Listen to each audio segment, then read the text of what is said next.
community, and we've done a lot for all communities, and it's a great honor to have you folks with us, and thank you very much. Did you have anything to say, by the way, fellas? Yes, right down here. Go ahead. Please, go ahead. So, my name is Sonny Johnson. I'm a host of Sonny's Corner. I am probably the most Trumpish out of everybody in this room, so you're gonna have to forgive me. The black community is not doing okay.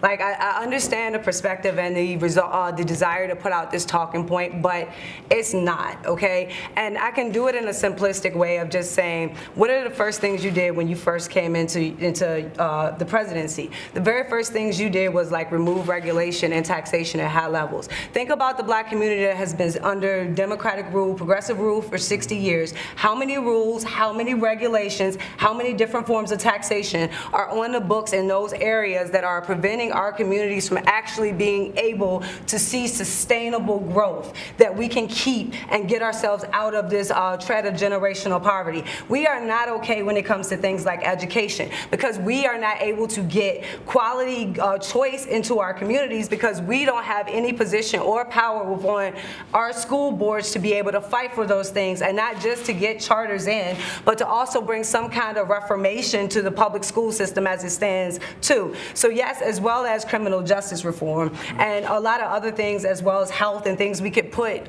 down the list. All of these things have been under Democratic control for 60 years, and they are not going to change until we have a Republican Party that is willing to go into these communities and actually offer a choice to these people about how we can do things differently. Because the way it is structured now, the only choice that we get is left or either further left, and we're not getting the opportunity to actually vote on what we look at as conservatism equally applied. The very basic economic principles that we on the right say are significant in our success and seeing the success in our country, those are not being offered at the local level in black communities. So basically, we're asking to grow out of concrete because we don't have the fertile soil in these areas to make everything flourish and bloom the way my generation would like to see it. So I think the numbers and statistics about my generation are not going to be out for 20 years. You're not going to see that we have started to change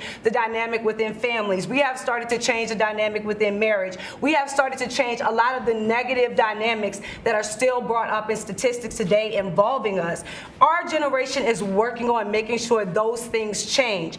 And nobody looks at us and sees the power we have to be effective in making change this generation, and not just waiting for the next layer of statistics to come out. So until we can actually get an honest dialogue on the right out into the ether, then you're going to keep on having, the fake news media spread lies because we aren't there giving another choice as to how these things could be done. And it's going to continue to go left if we aren't there giving an option to make it go right. And that's like the biggest thing that we're having trouble with on the right is like understanding how government works.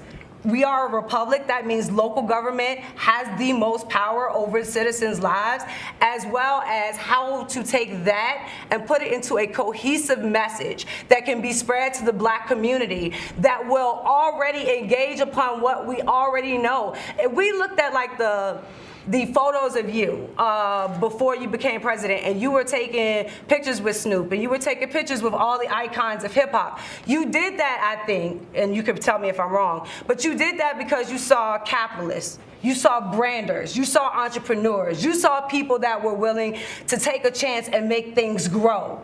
That is us. That is the black community. And I would like to see a challenge from you to see how many in the black community can put their names on the side of a building coming out of this. If we're really going to reshape and reform the way that we do this, issue that challenge, because that's what we need more now than ever. And we need it to be focused and centric on the black community, not into letting people come in and gentrify areas that are traditionally ours. And you don't need closed police departments. Do you agree with me? No, we need the police. But if you take a term like, if you take and look at what happened in Ferguson, because Ferguson is like where Black Lives Matter really came out. I ain't gonna say it was born because, you know, people will fight about that. But if you go back and you look at Ferguson, the DOJ did a report on Ferguson. And what came out of that report was that the mayor's office was using the police force as a taxation unit. So they were forcing interactions between police and the citizens as a way for them to raise money and bring money into the mayor's office. That was causing over-policing. So it is not the fault of the police, nor is the fault of the citizenry what the legislator and the executive branches of city government are putting into legislative practice. Very good. Well stated. Wayne, what do you think? Good job? Very good I think job. a good job. Thank you. Thank you, Sonny. Appreciate it. Great job. Fellas, go ahead, please. Well, you know, she said a lot of the things. And I don't know if I can say it any better than that, but just that a lot of these things are systemic. I think what we've done through your leadership is start to break down that system and fight back. You know, opportunity zones,